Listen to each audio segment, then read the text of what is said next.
আজরাইল আলাইহিস সালাতু ওয়াস সালাম যখন ওই বান্দাটার সামনে দাঁড়াইব, বান্দা আজরাইলের সঙ্গে কথা বলার সময় ওই বান্দার জিহ্বাটা দুই চোয়ালের মাঝখানে কামড় করে এভাবে আটকা পড়ে যাবে। এবার বান্দা আজরাইলকে চোখের ইশারা দিয়ে বোঝানোর চেষ্টা করবে। হায়রে, ওই বান্দার চোখগুলা উল্টে যাবে। বান্দার চোখগুলা যখন উল্টে যাবে, এবার বান্দা যখন তার ইন্তেকালের পূর্ব মুহূর্তে সাকরাতুল মওতের বিছানায় ছটফট ছটফট করবে, ওই বান্দাটার বুকের উপরে আজরাইল আলাইহিস সালাতু ওয়াস সালাম হাতটা রেখে দিবে বান্দার রূহটা কবজ করার জন্য। ওই বান্দার রূহটা কবজ করার জন্য আজরাইল যখন বান্দার বুকের উপরে হাতটা রাখবে, এবার বান্দার এক নম্বরে ঘাড়ের দুইটা সাহারক আছে, এই রগগুলা ঠাস ঠাস করে ছিঁড়ে যাবে। বান্দার হাতের রগগুলা ঠাস ঠাস করে ছিঁড়ে যাবে। ওই বান্দার পায়ের রগগুলা ঠাস ঠাস করে ছিঁড়ে যাবে। বান্দা বড় বেকার অবস্থায় পড়ে যাবে। এ আমার বাতেশ্বরের বাবা, তখন বান্দারা আর রক্ত চলাচল করতে পারবে না। ওই রক্তগুলা বান্দার নাক আর মুখ দিয়া বের হয়ে যাবে। এত কষ্ট, এত পরিশ্রম বান্দা মরার সময় অনুভব করবে। আল বিদায়া ওয়ান নিহায়া কিতাব পড়তে যা দেখলাম, তাজকিরাতুল আম্বিয়া কিতাব পড়ে যা দেখলাম, আল্লাহর নবী হযরতে ইদ্রিস আলাইহিস সালাতু ওয়াস সালাম বলে, একটা মানুষের দেহের মধ্যে থাবা দিয়া যখন আজরাইলের রূহটা বের করে ফেলবে, ওই মানুষটার কত কষ্ট হয় জানো রে মুসলমান? একটা জীবিত বকরিকে জীবিত অবস্থায় লটকা দিয়া চামড়াটা টাইনা টাইনা ছিঁড়া ফেললে ওই বকরির যত কষ্ট হয়, একটা মানুষের দেহ তাইকা রূহটা টাইনা টাইনা বের করে ফেললে তার এত বেশি কষ্ট হয়। আহা, রূহটা যখন নিয়ে যাবে, ওই রূহটা নিয়ে কবরে যাওয়া যাবে লাগবে না। ওই সময় আজরাইল আলাইহিস সালাতু ওয়াস সালামকে ওই বান্দার রূহটা ডাক দিয়ে বলবে, আজরাইল, আমার রূহটা তুমি এত তাড়াতাড়ি কেন নিয়ে যাও? তুমি যদি জানতা আমার আল্লাহ তাআলা আমার জন্য কত যন্ত্রণাদায়ক কষ্ট রেডি করে রাখছে, তাহলে তুমি আমার রূহটা এত তাড়াতাড়ি নিয়ে যাইতা না, আরো কঠোর ভাবে আমার রূহটা তুমি নিয়ে যাইতা না, তুমি আরো আস্তে আস্তে নিয়ে যাইতা। আজরাইল ওই বান্দার রূহটা যখন নিব, তখন আজরাইল আলাইহিস সালাতু ওয়াস সালাম এইভাবে নাক বন্ধ করবেন, বন্ধ করে সামনের দিকে নিয়ে যাবেন। ওই বান্দাটার প্রথম স্টেশন যখন নিয়ে যাবে, প্রথম আসমানের সামনে দাঁড়ায়া দাঁড়ায়া অনেকগুলা ফেরেশতা দাঁড়ায়া দাঁড়ায়া ওই বান্দার দেহের দিকে থু থু নিক্ষেপ করবে। হায়রে, কেমন তুমি বানাইলা রে বাতেশ্বরের বাবা, কেমন জীবন তুমি গঠন করলা, একটা বার চিন্তা করে দেখো।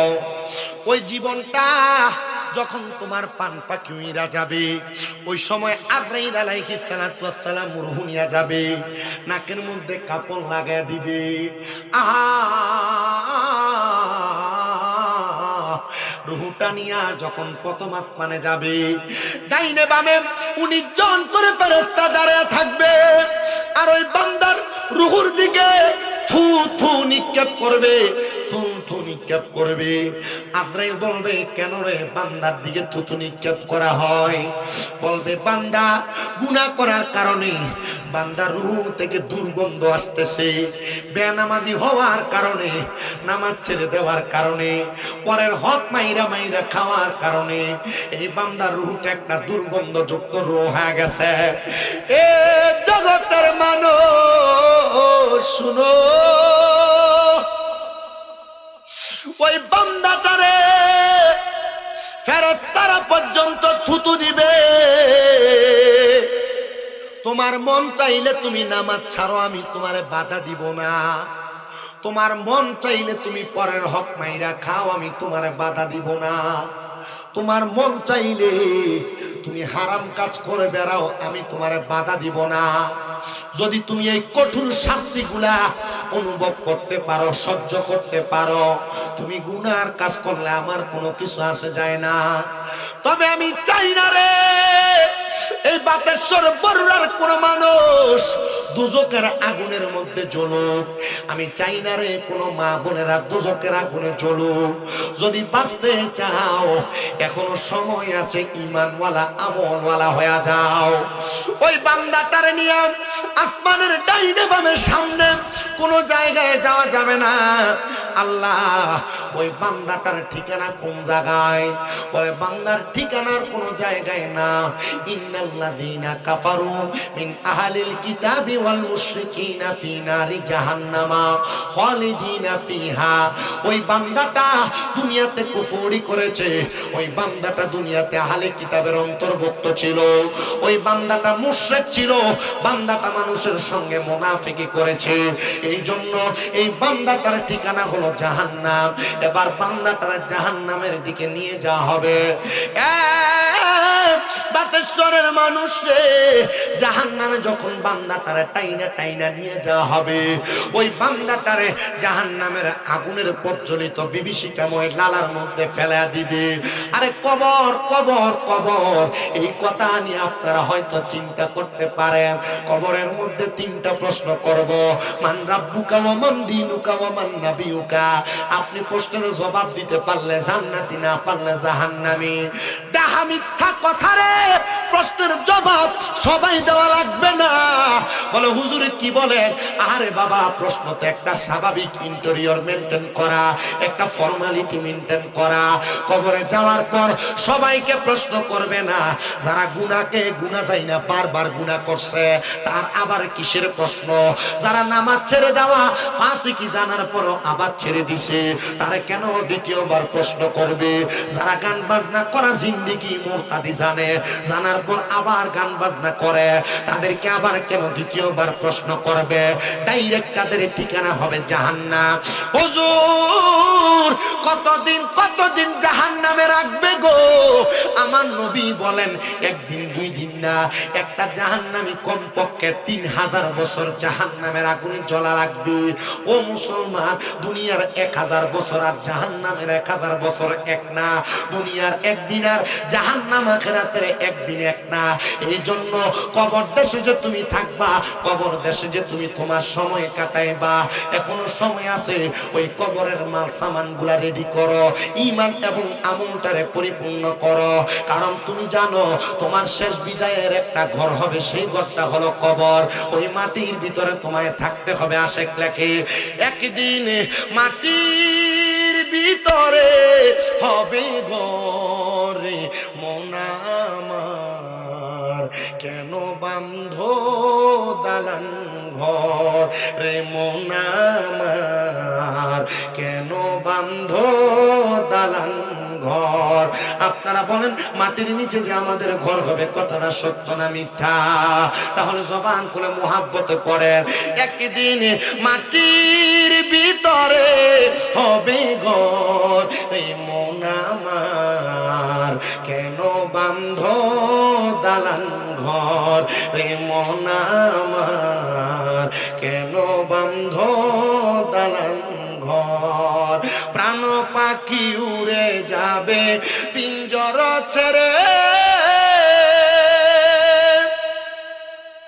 ধরা দমে সবই রবে, তুমি যাবে চলে।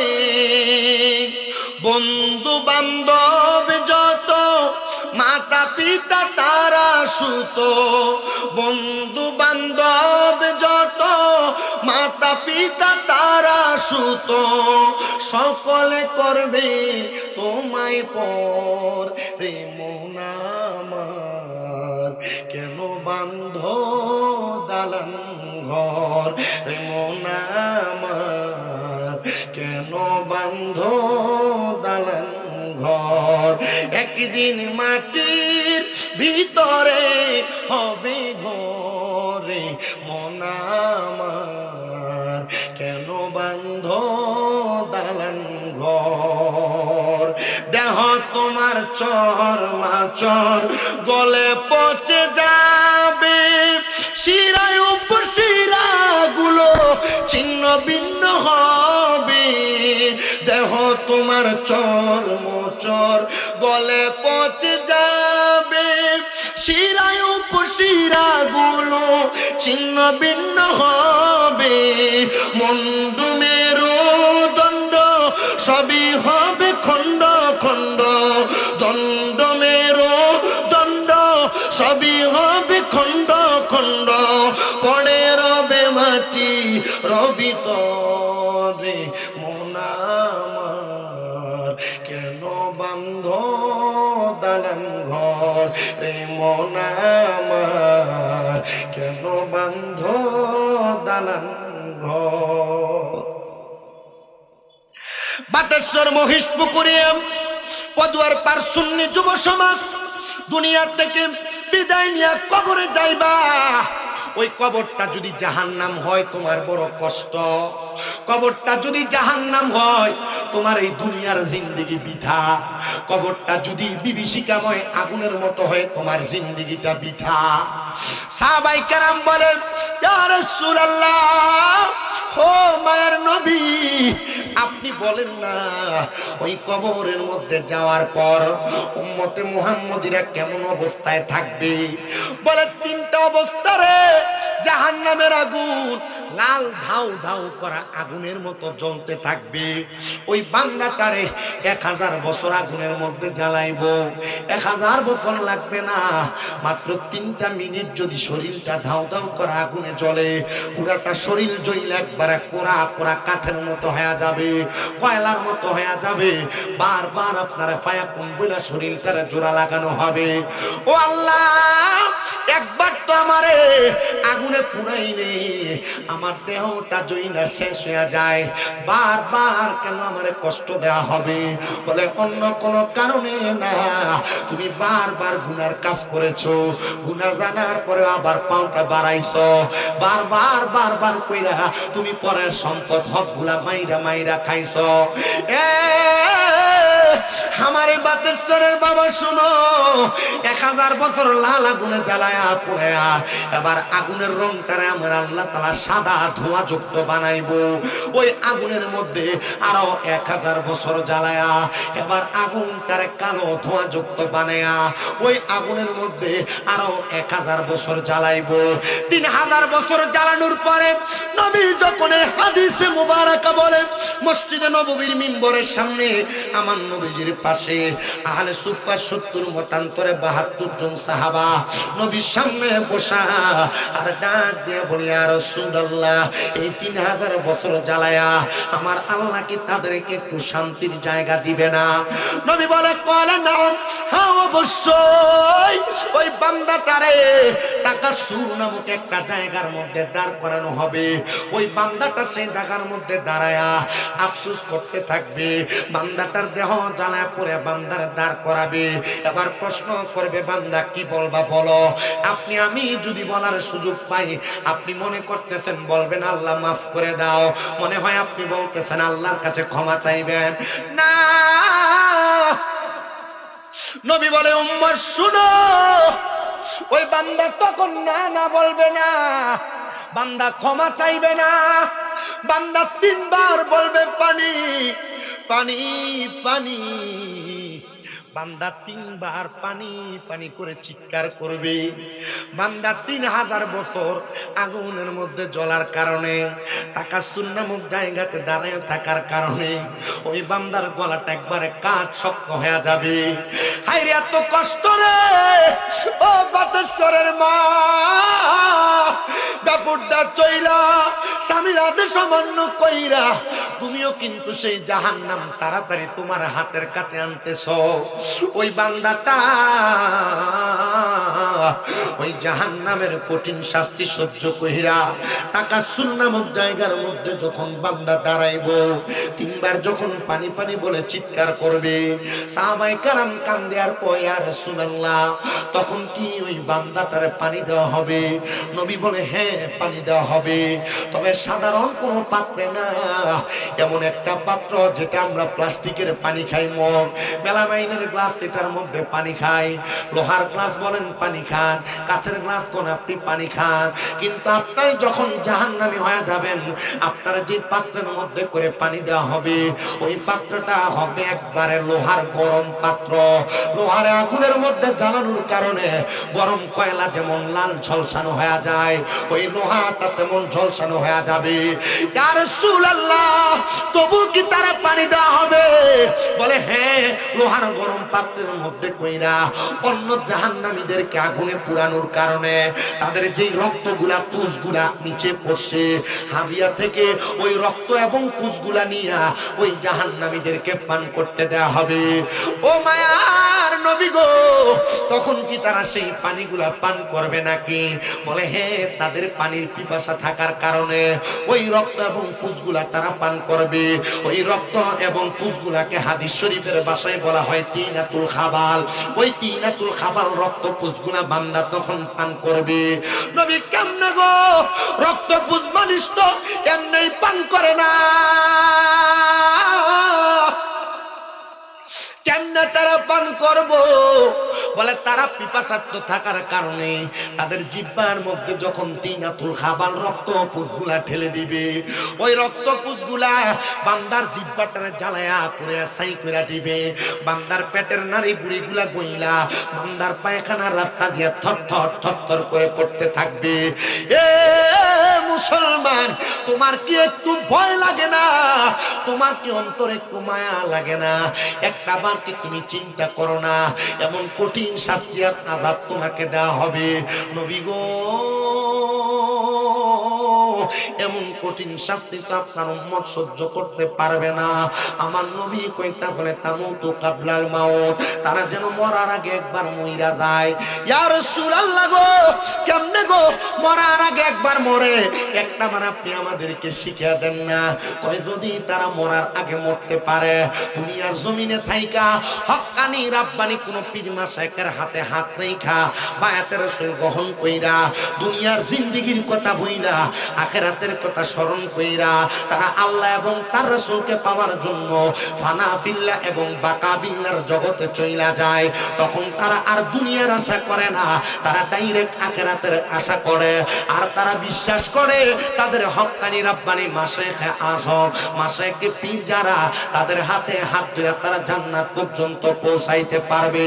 এবার আপনারা বলেন, ও সুন্নি মুসলমান, আমরা এমন ভাবে মরার আগে একবার মসজিদ প্রেমে মইরা আমাদের জীবনটারে আল্লাহ নবীর প্রেমে কোরবান করতে রাজি আছি? কারা কারা ডান হাত তুলে আমার আল্লাহর দেখান। আল্লাহ কবুল করেন, জোরে কোন আমিন। মুহাব্বতের আওয়াজে বলেন না আমিন। ওরে আল্লাহ রাসূল পাইতে আমি বায়াত হইলাম, বলেন আল্লাহ রাসূল পাইতে আমি বায়াত হইলাম। মুর্শিদ চান হয় না যে বদনাম, মুর্শিদ চান হয়। আপনারা বলেন আল্লাহ রাসূল পাইতে বায়াত হইলে আল্লাহ রাসূল পাওয়া যায় কিনা? কথা কোন না, পাওয়া যায় কিনা? আমি জানি এই এলাকায় শাহপুর দরবারের অনেক মুরিদ আছে, কালিয়াপুর দরবারে অনেক মুরিদ আছেন, আবেদ সালমাদানির দরবারে অনেক মুরিদ আছেন, গৌসুল আজমানের দরবারে অনেক বায়াত আছেন, বিভিন্ন পীর মাশায়েখের বায়াত, চিটাঙের হুজুরের বায়াত আছেন। আপনারা কোন তো আল্লাহ রাসূল পাওয়ার জন্য মুর্শিদ ধরার দরকার আসেনি? দেখো মুহাব্বত এখন না। আল্লাহ রাসূল পাইতে আমি বায়াত হইলাম, মুর্শিদ চান হয় না যে বদনাম, মুর্শিদ চান। ওরে তরিকতের আমল করে কত বাই গেল উপরে গো, আমায় রাইখো শুনো জরে মুর্শিদ আমারা মন নাই, বলে না আমায় রাইখো শুনো জরে মুর্শিদ আমারা মন নাই। মুর্শিদ চান হয় না যে বদনাম, মুর্শিদ চান হয় না যে বদনাম। হায়রে আল্লাহ রাসূল পাইতে আমি বায়াত হইলাম, বলেন আল্লাহ রাসূল পাই বায়াত হইলাম মুর্শিদ চান হয় না যে বদনাম। ওরে তুমি যেদিন যাবে চলে আমাকে রাইখো সাথে গো, আমায় রাইখো শুনো জরে মুর্শিদা মারা মল নাই বলে না, আমায় রাইখো শুনো জরে মুর্শিদা মারা মল নাই। মুর্শিদ চান হয় না যে বদনাম, মুর্শিদ চান হয় না যে বদনাম। এবার আপনারা বলেন আল্লাহ এবং রাসূল পাওয়ার জন্য মুর্শিদ এবং পীর মাশায়েখদের দরকার আছে না নাই? কিন্তু আমরা সুন্নিরা যদি আল্লাহর ওলির মাজারে যাই, আল্লাহর ওলির দরবারে যাই, আমরারে বেদাতি আর ভণ্ড কইয়া কইয়া খেপায়, আমরারে বেদাতি আর ভণ্ড কইয়া কইয়া সেটায়। আপনারা কোন এমন প্রজাতির কয়েকটা মানুষ সমাজে আছে না নাই? আরে বাবা মুহাব্বতে কন্যা আছে না নাই? আল্লাহ কইনা বাতু শরৎ বিকালা সাদিস, নিশ্চয় আল্লাহর দ্বারা সত্য দ্বারা এতদিন পর্যন্ত আমরারে যারা মাজার পূজারি কইয়া খেপাইছে, আমার আল্লাহ কয় বান্দা ধৈর্য ধরো, আমি আল্লাহ তাআলা যখন ধরবো এরা ছুটতে পারবে না। আমার আল্লাহ এদেরকে মন্দিরের পূজারি বানায় ছেড়ে দিছে। জানেন না আপনারা? আল্লাহর দ্বারা সত্য মাজার পূজারি কইছ আর তোমরা নিজেরা ভালো মুসলমান দাবি করছো, আল্লাহকে রাখ মন্দিরের পূজারি বানিয়ে ছেড়ে দিছে। মুনাফিক কারা? পাঞ্জাবি একটু লাগায়া মন্দিরে যায়া রোজার পূজার সমান যারা বলে এরা মুনাফিক, এরা বেঈমান, এদের সাথে ইসলামের সাথে কোনো সম্পর্ক না।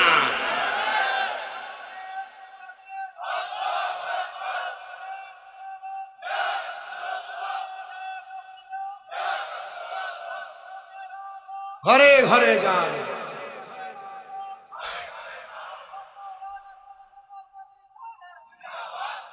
আমরা সারা জীবন কইছে মাজারে যে সিন্নিয়াত তাবারু কয় এডি বলে ঘু, এডি বলে বেদাত। তো মন্দিরের ভিতরে দেয়া মন্দিরের পূজার প্রসাদ খাওয়া এটা মনে হয় দাঁত, শয়তানের দল কোনটা। উহুদ দিয়া দুধের লেভেল লাগে মদ বেচবা আর মুসলমান তোমার পছন্দ করবে। মুসলমান টের পাইছে তোমরা মৌলবী সাহেবরা মানুষকে বোঝায় আল্লাহর সর্বশক্তিমান করে শিরিক হইবে। নাজুবিল্লাহ কয় না তো, মানুষকে বোঝায় যে নবীজির স্ত্রী মা খাদিজাতুল কুবরা রাদিয়াল্লাহু তাআলা আনহা কোনদিন বলে নামাজই পড়ছে না। হাক্কা বাটফারের দল কোনটা। মানুষ এখন বুঝে কারা ইসলাম এবং কোরআন সুন্নাহ বিরোধী, কারা ইসলামের পক্ষে কাজ করে, কারা ইসলামের বিপক্ষে কাজ করে। ইসলামকে পুঁজি বানায়া বাংলার জমিনে আল্লাহর ওলিদেরকে মাইনাস করে মুসলমানদের কাছে কখনো স্থান পাবে না। মুসলমান বুঝে গেছে এরা মুনাফিক, এরা বেঈমান, এদের সাথে মুসলমানের কোনো সম্পর্ক থাকতে পারে না। আপনি ঠিক কইলেও ঠিক, না কইলেও ঠিক। কষ্ট হয় আপনারা? আরো কইতাম যা কইছে এটা ওজন করো আগে। হেরার দলের লোকে কয় বাতিজা এখন আর মানুষকে কইতাম পারি না, আমরা মৌলবী সাহেবরারে আমরারে ফসাই দিছি।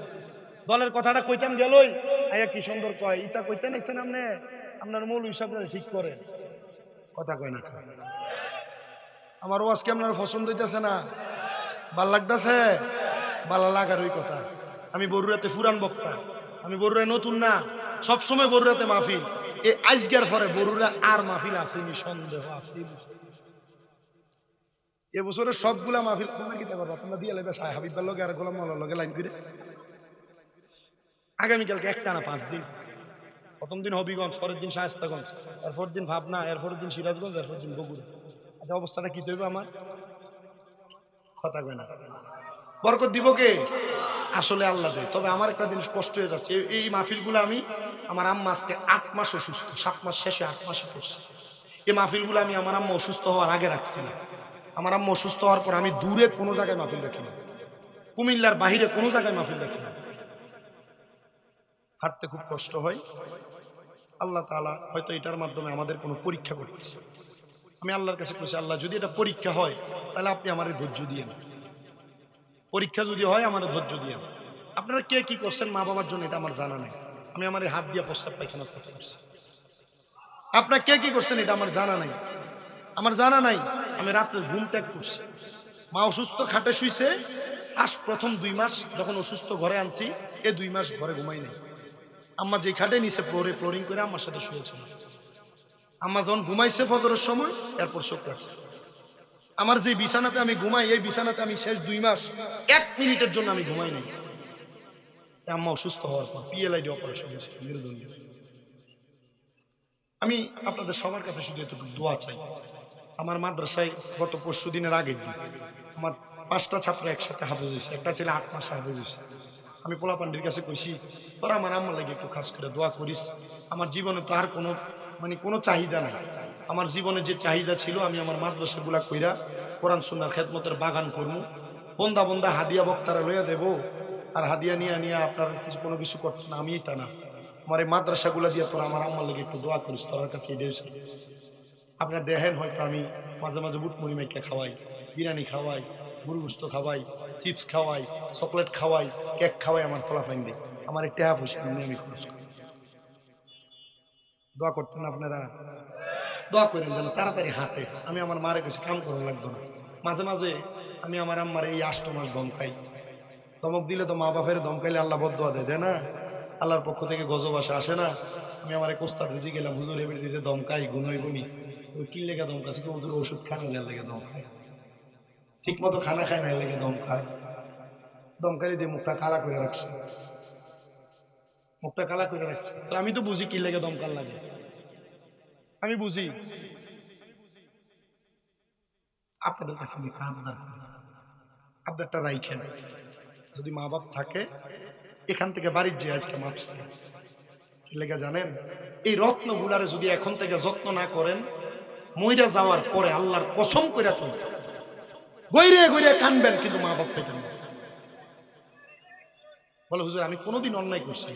অন্যায় করেন আর না করেন, এটার পায়ে ধরে মাপ চাইবেন। আজকের মাহফিল কবুল হবে কিনা এটার গ্যারান্টি কেউ দিতে পারবে না। আমি একটা গ্যারান্টি দেই, যদি আগামীকালকে বাতেশ্বরের কোনো দোয়ানে বইয়া দেখেন কোনো মুরব্বী কয়ে, হ্যাঁ এই শামীম দাদা ছোট ছেলে, এর ওয়াজটা শুই না আমার ফুটে বাইতে আমার পায়ে ধরে মাপ চাইছে, মাহফিল কবুল হয়ে গেছে।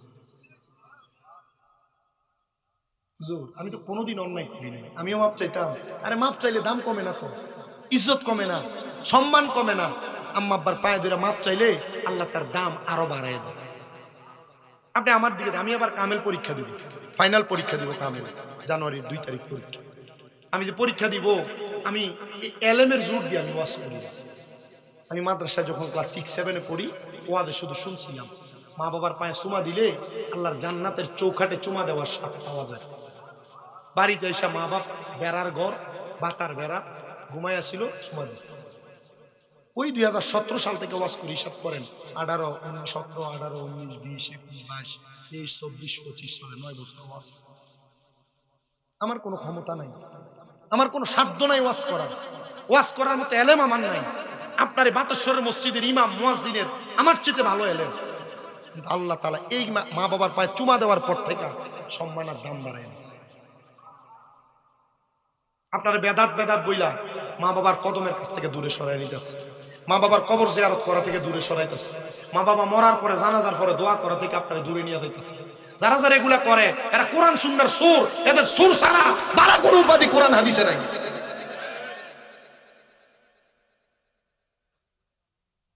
সালাম ফিরে লাশ নিয়ে দৌড় মারে। এরা কইবা শামীম দাদা কয়ে গেছে, আল্লাহ নবীর একটা হাদিস, ইজা সাল্লাইতুম, আপনি রেকর্ড করেন সোশ্যাল মিডিয়াতে গুলো ক্যামেরার মাধ্যমে রেকর্ড হচ্ছে। আল্লাহ নবী বলেন, ইজা সাল্লাইতুম আলাল মাইয়িতি ফাখলিসু লাহু দুআ, ইজা যখন সাল্লাইতুম তোমরা নামাজ আদায় করো, আলাল মাইয়িতি মৃত ব্যক্তির জন্য, ফাখলিসু লাহু দুআ অতঃপর তার জন্য দোয়া করো। মৌলবী কয় লাশ নিয়ে থাকা, যদি কোনো মৌলবী এখন থেকে বলে মরার পরে জানাজার পরে কোনো দোয়া নাই, লাশটারে খাপড়ে দিয়ে ধরে কইবেন আমার মার জন্য আমি দোয়া করব, তোর বাবার কি? মা বাপ মরে গেছে দোয়া করবো, আমার বাধা দেয় কথা কই না। মা বাপ মরে গেছে 60 দিন না করো বেদাত, 40 করা বেদাত, মানুষের খাওয়ানি বেদাত, তবে রাইন্দা ডেকটা তার মাদ্রাসা দিয়ে দিলে দা 60 দিন না 40 টেহারি তারা দিয়ে দিলে এটা বড় জায়েজ। শয়তানের দল কোন এত গোল্লাই শেয়ার হয় না গরিব আপনারা না, আপনি কইলে তো ভাই আপনি তো হইছলা, আপনি গোস্ত কিনি খান তো। আপনারা বলেন এমন মানুষদেরকে ধোঁকা দেওয়ার মতো মানুষ সমাজে আছে না? জানাজার পরে দোয়া নাই বলে বলে মানুষদেরকে বিভ্রান্ত করে এমন লোক আছে না নাই? এদেরকে হাদিস শরীফটা শোনায় দিবেন, বলে এই হাদিসটা কি মিথ্যা?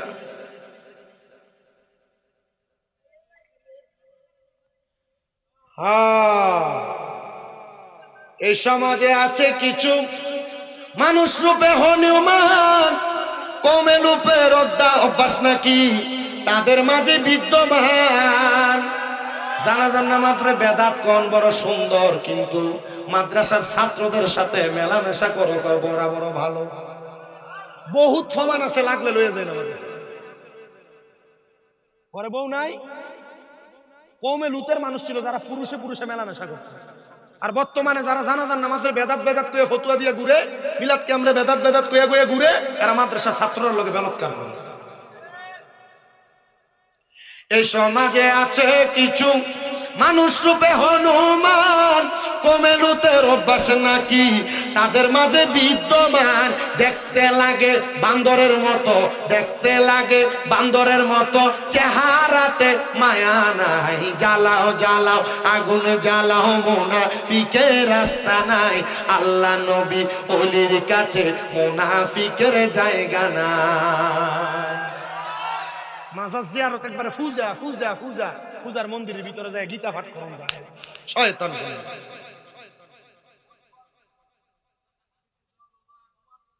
পূজার রোজা এদিকে কইছি, আপনার কি কষ্ট হইতেছে? শুনেন, আমি যে ওয়াজের ধারাবাহিকতায় ছিলাম, আর অল্প একটু কষ্ট দিব। বিরিয়ানিটি যদি ঠান্ডা হয়ে যা, ওয়াজ যে বিরিয়ানিটা তো বাইতে খাওয়ান লাগবো তো। আরে ফলিতিনে সেখানে গান্ধে থাকলে গন্ধ হয়ে যাবো তো, খাওয়ান লাগবো। আল্লাহ কবুল করো কোনে আমি। শুনেন মুসলমান, শুনেন, আমি আপনাদের ঘাতার্থে আপনাদেরকে জানিয়ে দেওয়ার জন্য আমি আমার বয়ান করি। তার মানে চিন্তা করে দেখেন, ওই কবরে যাওয়ার পরে একটা মানুষ স্বাভাবিক আর অস্বাভাবিক মানুষ, একটা মানুষ কবরের দাম পায় কম, আর একটা মানুষ দাম পায় বেশি। তাহলে এবার আপনারা বলেন, বেশি দামওয়ালার পক্ষে আমরা থাকতে চাই কি চাই না? আল্লাহর ওলিদের সোহবতে থাকলে বেশি দামওয়ালা হবে। কথা কই না? বেশি কি ওয়ালা হইবেন? দামওয়ালা কেমনে হবেন? এবার শুনেন, হযরত আব্দুল্লাহ মারুফ রুসাফি নামক একজন আল্লাহর বুজুর্গ বান্দা, তিনি বলেন, আমার কাজ ছিল দুনিয়ার জমিনের মধ্যে আল্লাহর জিকির ফিকিরে সময় কাটানো।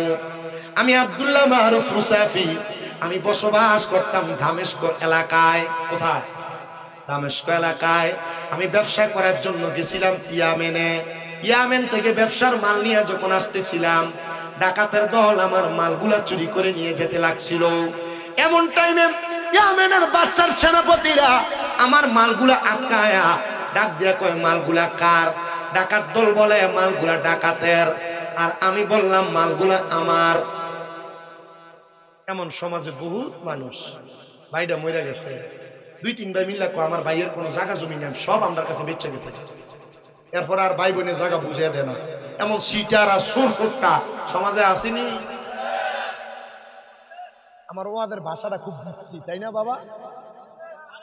আমার কাছে ভাই ভাতিজার জমি দখল করি না রে, সুরসুরটা ছাড়া আর ভালো কোনো ভাষা আমার কাছে নাই। আল্লাহ তো এদেরকে জালিম বলছে, আল্লাহদেরকে জালিম বলছে, যারা মানুষের হক মাইরা মাইরা খায়, মানুষের সম্পদ দখল করে করে খায়। এরা জালেম, এরা চোর। এদের জায়গা বাংলাদেশেও নাই, মাটির তলেও নাই। এদেরকে কবরের মাটি চাপ দিয়া ছাতনার হাড্ডি পর্যন্ত গুঁড়া করব। কষ্ট হইতেছে আপনারা? হযরতে আব্দুল্লাহ মারুফ, এই না শুরু, আব্দুল্লাহ মারুফ কারকি রহমতুল্লাহ আলাইহি ডাক দিয়া কয়, জগতের মানুষ তোমরা শোনো, আমি মালগুলা নিয়ে যাইতে লাগছিলাম, আমার ডাকাতের দলের আমার মালগুলা নিয়ে যাইতে লাগছে। ইয়ামেনের বাদশার সেনাপতিরা আমার মালগুলা আটকাইছে। ডাকাইতের সব মানুষ কয় মালগুলা তাদের। আমি বললাম মালগুলা আমার। তারা আমারে জিজ্ঞাসা করে, তোমার মালের মধ্যে কি কি আছে তুমি বলো। তিনি বলেন, ওই দিন আমি একসাথে যে মালামাল কিনে ঠাউগা, আমরা এটার কি দেখো লট লটে মাল কিনে না, আমি ওই দিন আমার সব মালগুলা আমি লর্ডের মাধ্যমে ক্রয় করেছি। কিন্তু ডাকাত দল ডাক দিয়া কয়, তুমি বলো তোমার মালে কি আছে?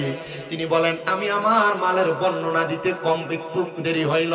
তারা আমার মালের বর্ণনা না দিয়া নিজের সব মাল নিজেদের দাবি করলেন। দাবি করার পরে আমি আবার তাদেরকে বলতে লাগলাম, এই মালগুলা তাদের না, তোমরা মিথ্যা কথা বলবা না। তারা মিথ্যা কথা বলিলা মালগুলা তাদের দাবি করতে লাগলেন। এমন টাইমে বাদশার সেনাপতিরা আমাকে এবং ওই ডাকাত দলকে আটকাইলেন। আমি কেন আমার নিজের মালের বর্ণনা দিতে পারলাম না, আর তারা কেন আমার মালকে নিজের মাল দাবি করলো? দুই শ্রেণীর মানুষকে দুইটা জেলখানায় আটকাইলো। আমার জেলখানায় রাখার পরে তারা আমার কোনো খোঁজ খবরই নেয় নাই। একটানা 3 মাস পর্যন্ত আমার জেলে আটকায় রাখছে। কয় মাস? আচ্ছা, 3 মাস একটা মানুষ জেলে থাকলে কোনো খানাও দেওয়া হচ্ছে না। জুলুম তো। মানুষের মাল চুরি করা কি? আপনারা কথা বলেন না। মানুষের মাল চুরি করা, ওজনে কম দেওয়া, জোরে কন, ওজনে কম দেওয়া, ভাই বাতিদার জমি মাইরে খাওয়া, পরেরকে মিথ্যা কথা বলে তার টাকা পয়সা মাইরে দেওয়া, আস্তে কয়, এটা কি জুলুম। এ জুলুম যারা করে, জুলুমকারীদেরকে আল্লাহর নবীর হাদিসে মুবারক কয়, আজ-জুলমু জুলমাতু ইয়াউমাল কিয়ামা। কিয়ামতের দিন সবাই উঠবে এক জায়গায়, আর জুলুমকারীগুলো উঠবে অন্ধকার আরেক জায়গায়।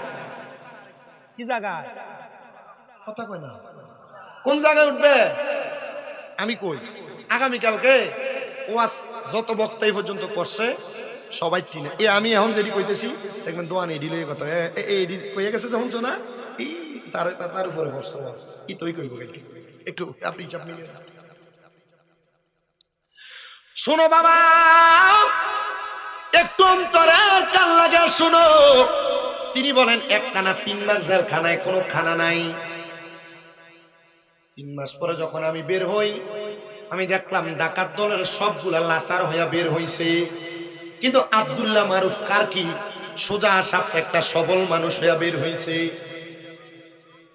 তারা 3 মাস আনা খানা থাকার কারণে তারা সোজা হয়ে হাঁটতে পারে নাই। আর আমি একবারে সুন্দর সোজা সাপটা শরীর একবারে চিকন, আমি হেঁটে হেঁটে বের হচ্ছিলাম। আমি যখন বের হই এমন টাইমে আমার অবস্থাটা মানুষ দেখতেছে, তারা গড়ামড়ি গড়িমসি করে করে বের হয়, আর আমি সুন্দর করে হেঁটে হেঁটে বের হই। প্রমাণ হয়ে গেছে কোনটা কার মাল।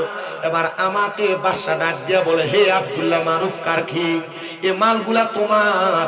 আর এই যারা ছিলেন ডাকাতের দল, তারা ডাকাত হওয়ার কারণে মালগুলা তাদের না। দেখো তারা মিথ্যা বলার কারণে গড়িমসি করতেছে, মাটিতে গড়াগড়ি করতেছে। যাও যাও যাও, আব্দুল্লাহ মারুফ কারকি তুমি এগুলা নিয়ে যাও। আব্দুল্লাহ মারুফ কারকি বলে, আমার কোনো খানা নাই, আমার কোনো কিছু নাই। আমার বাদশা প্রশ্ন করে, আব্দুল্লাহ মারুফ কারকি, তোমার যে কোনো খানা ছিল না, তাদেরও খানা ছিল না, তারা লাচার হয়ে গেছে, চলতে পারে না, তুমি কেমনে এত সবল সুস্থ ভাবে হাঁটো? তিনি বলে, ও ইয়ামেনের বাদশা, আমি তোমার রাজ কারাগারের মধ্যে যতদিন পর্যন্ত ছিলাম, আমার কোনো খাবার ছিল না ভাত, আমার কোনো খাবার ছিল না রুটি, আমার কোনো খাবার ছিল না দুনিয়ার কোনো খানা পেনা, আমার খানা ছিল আল্লাহ তাআলার জিকির। ওই কালিয়াপুরি আল্লাহ আল্লাহ কয়ে দাঁড়ায় দাঁড়িয়ে জিকির করলে মানুষ বন্ধ করে সেটা তাইনি, এতই বন্ধ। 3 মাস জেলখানায়। খানা কি? জিকির সবার খানা না, জিকির মুমিনের খানা। জিকির কার খানা? মুমিনের খানা। মুমিন খানা খেয়ে সুস্থ থাকে না, মুমিনের কলব সুস্থ থাকে জিকিরের মাধ্যমে। মারহাবা কয় না জুড়ে? এ আব্দুল্লাহ মারুফ কারকি, তুমি বলো রে, কার জিকির করলা, কার স্মরণ করলা? আব্দুল্লাহ মারুফ কারকি কয়, যে রব আমারে বাঁচিয়ে রাখছে আমি সেই রবের জিকির করছি। গফুর গাফার নামে তোমার আল্লাহ, ও আল্লাহ, ও বলেন রহিম রহমান নামে তোমার আল্লাহ। আল্লাহ তুমি কাউরে রাখো গাছে তো লাতে মাওলা কাউরে রাখো বালা খানাই বললেন কাউরে রাখো গাছে তো লাতে মাওলা কাউরে রাখো বালা খানাই রহিম রহমান নামে আল্লাহ ও আল্লাহ বলো রহিম রহমান নামে তোমার আল্লাহ ও আল্লাহ।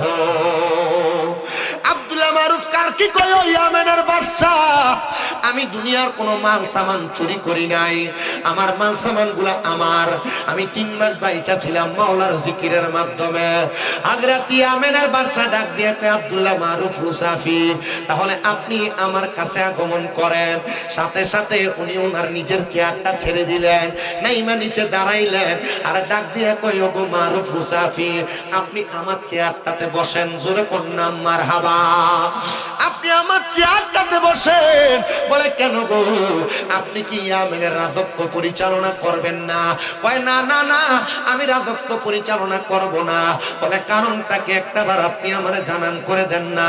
বলে অন্য কোনো কারণ না, একটাই মাত্র কারণ আপনি এমন একজন খোদার বন্দেগী করেন, এমন একজন খোদার পথে চলেন, এমন একজন খোদার জিকির করেন যেই খোদা আপনারে দুনিয়ার কোনো খানা ছাড়া এই খোদার স্মরণের মাধ্যমে আপনারে বাঁচিয়ে রাখে। জান জান জান আপনি ওই খোদা তাআলার ইবাদতে মশগুল থাইকা আমার এই রাজ্য ইয়ামেনটারে পরিচালনা করেন। আব্দুল্লাহ মারুফ কারকি ডাক দিয়ে কই জগতের মানুষ আমি বললাম আমি এক সপ্তাহে আপনার সম্পদ নিতে পারি, এই সম্পদ আপনি আমারে দিবেন না, আপনার এলাকার কোন গরিব মানুষকে দান করবেন। বলে ঠিক আছে হুজুর আপনি যা বলবেন আমি আপনার কথাগুলো শুনবো। বলে যদি আপনি আমার কথাগুলো শুনবেন তাহলে এক সপ্তাহ আপনার রাজ ইবাদত খানার মধ্যে থাকবেন, এই এক সপ্তাহ আপনি আপনার ইবাদত খানা থেকে বের হতে পারবেন না। আমি যেমনি ইবাদত করি আপনি তেমনি ইবাদত করবেন, আমি যেমনি নামাজ পড়ি আপনি তেমনি নামাজ পড়বেন, আমি যেমনি জিকির করি আপনি তেমনি জিকির করবেন, আমি যেমনি ওযু করি আপনি তেমন ওযু করবেন, আমি যেমনি ঘুমাই আপনি তেমনি ঘুমাইবেন। ও বাবা তরিকতের মধ্যে 2টা জায়গা আছে, একটা হলো ফানা ফিল্লার, একটা বাঁকা বিল্লা। বাঁকা বিল্লা অনেক উপরের মাকাম, ফানা ফিল্লার মধ্যে 2 মাকাম। ফানা ফিল্লা 2 প্রকার, একটা ফানাফি শায়েখ আর একটা ফানাফির রাসূল। ফানাফি শায়েখ আবার 2 প্রকার, একটা হলো সুরতে ফানা আর একটা হলো সিরতে ফানা। আপনি যেই তরিকতের পীরের হাতে হাত রেখে বায়াত গ্রহণ করেছেন ওই পীর যেমন ভাবে দাড়ি রাখে, ওই পীর যেমন ভাবে নামাজ পড়ে, ওই পীরের মতো নামাজ পড়া রোজা রাখা আপনি ইবাদত করলে আপনি হয়ে যাবেন সিরতে ফানা। মানে পীর যেমন ভাবে চলে আপনি তেমন ভাবে চলে, এটারে বলে সিরতে ফানা। আর আপনারা যেই পীরের হাতে হাত রেখে বায়াত গ্রহণ করেছেন আপনার পীর যেমন পাঞ্জাবি পরে, পীর যেমন পাগড়ি পরে, পীর যেমন টুপি পরে, মাথার মধ্যে যেমন দাড়ি রাখে এমন ভাবে দাড়ি টুপি পাঞ্জাবি পাগড়ি গুলা ধারণ করে এটারে কয় সুরতে ফানা। জোরে কন্যা বেটা এটা কার টুপি? কালিয়াপুরি। যে মাজিউন নবীর টুপি লেখা এটা কোন দরবারের? জোরে কও না বেটা। এটা লইয়া ফেটাফিটি এলাকায় আসেনি কোনো? না সাবধান। ঈদে মাজিউন নবী সাল্লাল্লাহু আলাইহি সাল্লাম, ঈদ খুশি। মাজিউন নবী, মাজিউন শব্দের অর্থ আগমন করা, আর নবী মানে নবী। ঈদে মাজিউন নবী মানে হলো নবীর আগমনের খুশি। মারহাবা মারহাবা জোরে কইলেন না? আর ঈদে মিলাদুন নবী নবীর জন্মের খুশি, নবীর জন্মের মাধ্যমে নবীর সবচেয়ে বড় আগমন। আলহামদুলিল্লাহ এজন্য শাহপুর দরবার পালন করে। এটা নিয়ে দ্বন্দ্ব মারামারির দরকার নাই। আমি আপনাদেরকে বলতেছিলাম সূরতে ফানার কথা। পীরের সুরত ধারণ করা এটা হলো সুরতে ফানা, আর পীরের সিরতে সিরত ধারণ করা এটা হলো সিরতে ফানা। এই সুরত আর সিরত মিলায়া যখন কোন মানুষ একটা সুরত ধারণ করে তখন সে ফানাফি শায়েখের পর্যায়ে চলে যায়।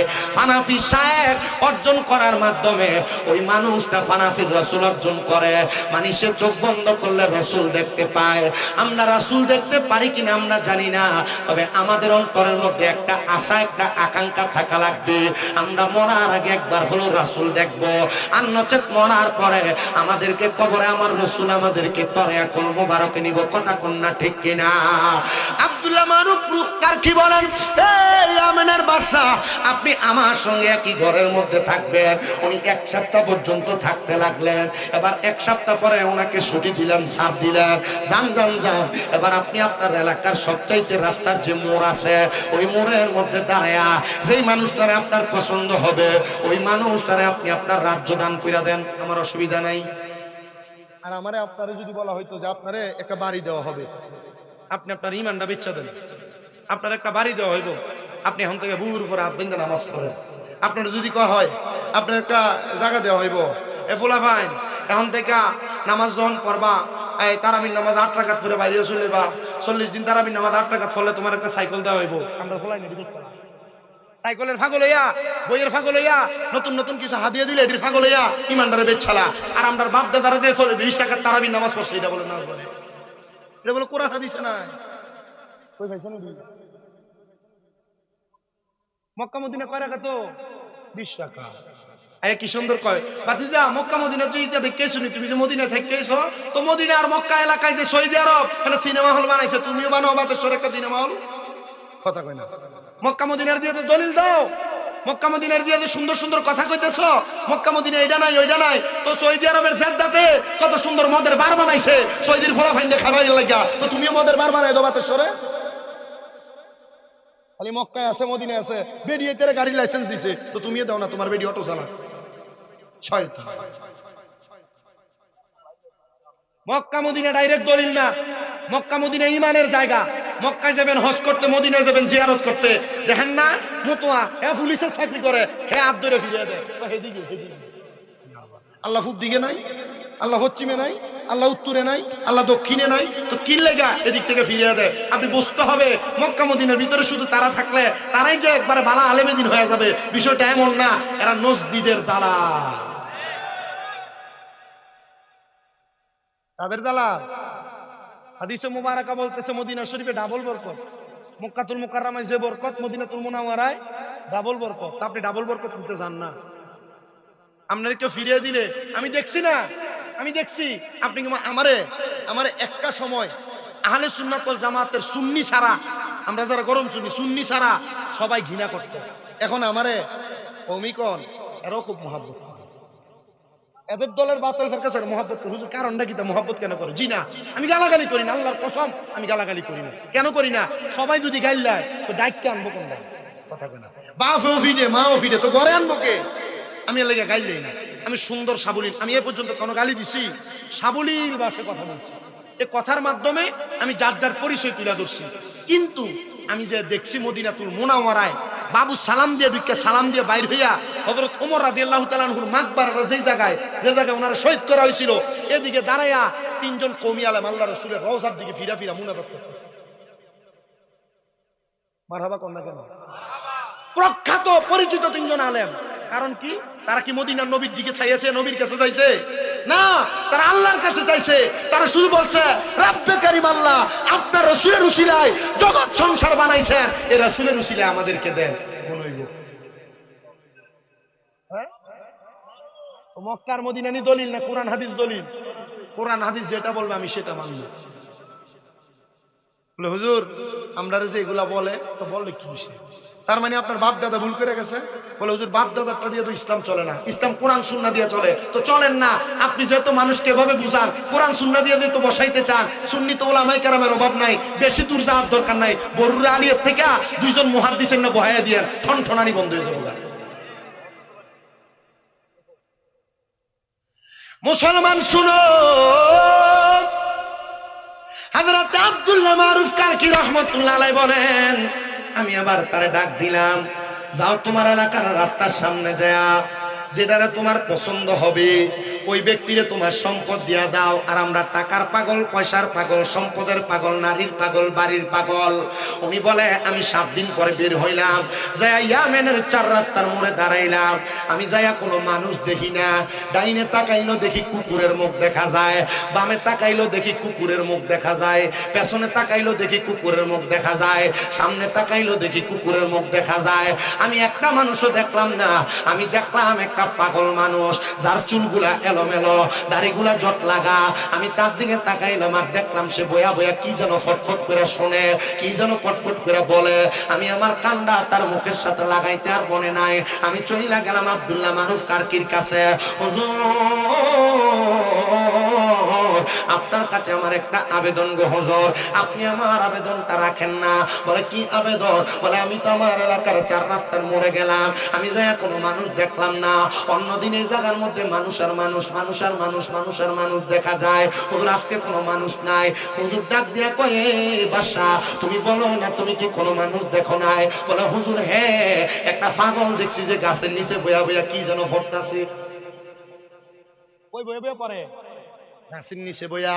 হুজুর কয় মানুষ কি দেখো নাই? হুজুর কয় আরেকবার যায় আসো।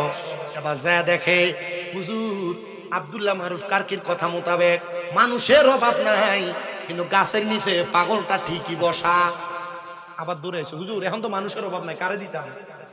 হুজুর কয় আবার যাও, তবে পাগল পটপট করে কি পরে এটা একটু শুনে আসো। পাগল ফটফট করে কি পরে এটা একটু শুনে আসো।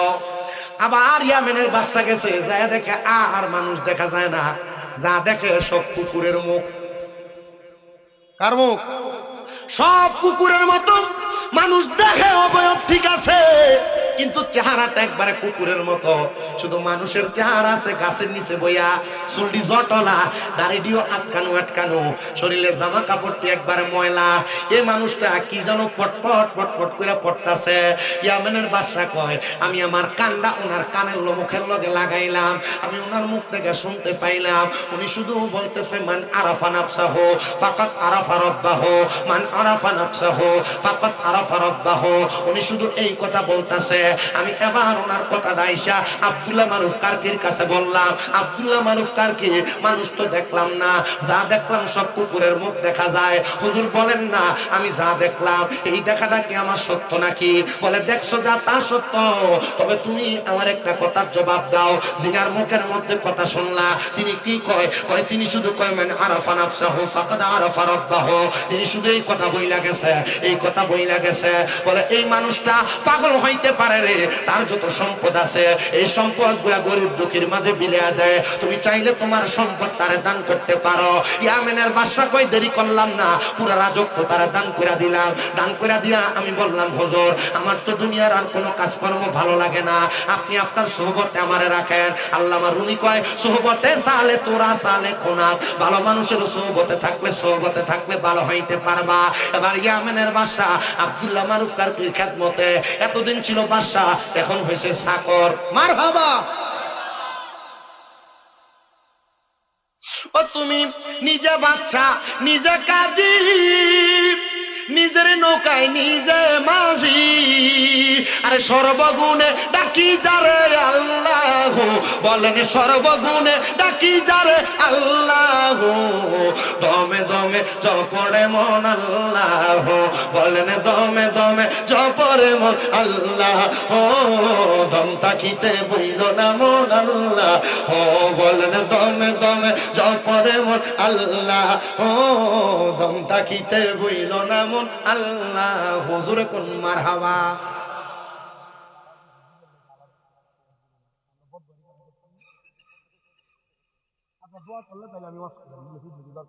মোটামুটি আলেম ওলামা আছে না, ওনারা থাকলে আমার কাছে কেমন জানি লাগে, মনে হয় যে একটু আদব।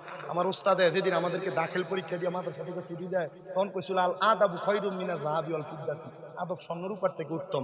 স্বর্ণ যদি 2,17,000 টাকা বড়ি টিয়া দিয়ে কিনুন যা, কিন্তু আদব কিনুন যায় না, বেদবরের রাস্তাঘাটে পাওয়া যায়। তা আমি ওলামায়ে কেরাম থাকলে আমার কাছে কেমন জানি একটু আনিজি লাগে। হুজুরা নিচে বয়ে থাকলে ওয়াজ করতে আমার কাছে একবারে কেমন জানি লাগে। তবু হুজুর আপনারা যদি বদদোয়া না দেন আমার ওয়াজ শেষ, আমি গোছাই লেছি কথা শেষ করি। হ্যাঁ একটু মহাব্বতে কোন মারহাবা। ইয়ামেনের বাদশা তিনি বলেন আমি ওনার খেদমতে চলে গেলাম। খেদমতে থাকার 3 দিনে তিনি আমিনের বাদশা গেছে, ইন্তেকাল করছে, মারা গেছে। মারা যাওয়ার পরে এলাকার মানুষ কয় হাই রে, বাদশাই ছাইরা দিয়া চাকরের দায়িত্ব নিলেন, উনি কি যেন কি করলেন, তিনি এইটা কি করলেন আমরা বুঝলাম না। সবাই যখন ওনার জানাজা পড়লেন, দাফন করলেন, বাড়িতে যায় ঘুমানোর পরে সবাই স্বপ্ন দেখে ইয়ামেনের বাদশা সুন্দর একটা ফুলের বাগানের মধ্যে ঘুরতেছে। দৌড়াইয়া হযরত আব্দুল্লাহ মারুফ কারকিরে প্রশ্ন করে, হুজুর এটা তো বুঝতে পারলাম না, কাহিনীটা কি আপনি বলেন না? তিনি বলেন অন্য কোনো ঘটনা না, ঘটনা হইল তিনি যে 7 দিন একটানা ইবাদত কইরা তিনার মাল সামান গুলা একটা পাগল মানুষকে বিলায়া দিছে গো। আর 3 দিন পর্যন্ত তার কলবটাকে পরিষ্কার করার জন্য হক্কানি একজন মাশায়েখের সোহবতে থাইকা তার জীবন পরিবর্তন করেছে। আমার আল্লাহ তাআলা আগের 7 দিনের পরের 3 দিনে 10 দিনের ইবাদতে এই বান্দাটারে জান্নাতের বাগানের মধ্যে জায়গা করে দিয়েছে। এই জন্য আমি আমার বাতেশ্বর এলাকা, এই মহেশপুকুরি এলাকা, পদুয়ারপাড় এলাকার, বড়ুয়া এলাকার যত মানুষ আমার বয়ান শ্রবণ করেছেন, আপনাদের সবার কাছে বলবো রে বাবা, জীবনে যা কিছু করেন আর না করেন, আপনি জায়গার মধ্যে থাইকা আল্লাহ এবং তার রাসূলের মুহাব্বত নিয়া যে কোনো একজন হক্কানি রাব্বানি পীর মাশায়েখের হাতে হাত দিয়া বায়াত গ্রহণ কইরা তরিকতের সাধন ভজন শিখা আপনি কবরে যান, দেখবেন ওই ইয়ামেনের বাদশার মতো আমার আল্লাহ তাআলা ওলিদের সোহবতের কারণে আপনারেও ওলি বানাইবো, আপনারেও জান্নাতি বানাইবো। এবার আপনারা বলেন ওই আল্লাহর এমন ক্ষমতা আছে না নাই? এই বিশ্বাস কার কার আছে? ডান হাত তুলে আমার আল্লাহরে দেখায়। ফেরেশতা কি সালামি দেনে ওয়ালে ফৌজ পরতি জনাব সৈয়দা হযরত মা